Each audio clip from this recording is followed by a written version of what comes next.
Gördüğünüz gibi Gəncə şəhərinin Şəhidlər Xiyabanıdır əziz dostlar. Görürsünüz əziz seyircilərim.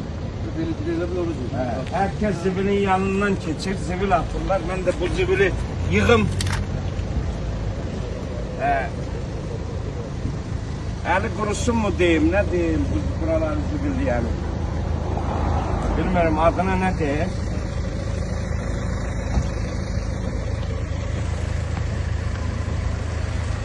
Geldim Şəhidlər Xiyabanının, Şəhidlər Xiyabanında böyle zibil topladım.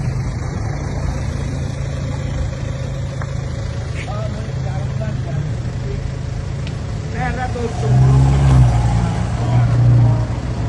yanımdan geçenleri zibili görüp yıkmayanlara da nerede olsun yarabbim. O yanından geçir ha, o zibili götürmeyenlere de nerede olsun.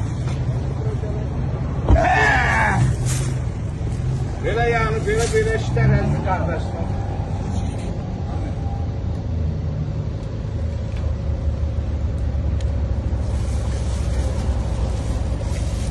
Onu da götürün zibil kabına atın.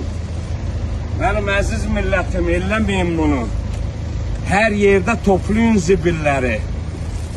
Eğer zibil düşmüşse bunu kaldırmak, onu zibil yeşiğine atmak hiç de ayıp değil. Vallahi hiç ayıp değil.